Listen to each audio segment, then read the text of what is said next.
Hello, Anarchy. This is Chapter 7 in Propaganda by Edward Bernays, Women's Activities and Propaganda. We have been propagandized for God, I don't know how long. Yes, while women did make a great deal of steps forward in the 20s, 30s, 40s, we went to college, we were driving, we were managing our money, and God forbid we were even smoking. Ah, what a disgusting habit that is. But we were being told that we were just more than a baby factory. And then came the welfare system. Many women, mainly in projects, let's be honest, mainly in the black neighborhoods, were told, you don't need to have a man. If you don't have a man around, guess what? You get food stamps, you get WIC, women, children, infants, and children, and housing at little or no cost. But they had to give up the father of the children.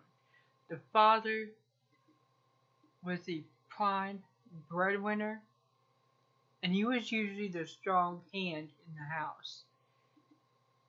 So women were told, he's got to go. Well, guess what we got? We got children that was being abused. We had children that ended up in gangs. We had women that ended up in prison. And it's just been mass chaos ever since. The budding welfare industrial complex is disgusting into itself. What's done to black communities. Now, we'll go ahead. This is the thing. This is a revolving door. Okay? It is. You go in, you spend some time in, you come out, you're told, okay, this, you gotta do A through B or A through J to get back to your children. And he's been thinking, okay, I'm gonna do all this, I'm gonna get myself, self-sufficient, get back on my feet, get my kids. After earning a few paychecks, guess what? They lose their benefits. There goes their housing, their ability to put food on the table consistently, and they wind up back in prison. And it just keeps going around and around and around. So, I'm just going to say this. This system is going to keep going.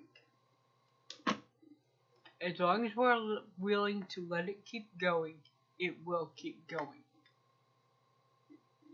Why not? It's a good deal. They get to traffic kids. And never mind the fact that the women who made the achievements of gay women legal equality with men, I don't know if they meant for all this to happen. I sure as hell hope not. But it has. It's been a disaster. So I will see you guys next week. You'll get 8. By the time I start recording again, I will be reading Confessions of an Economic Hitman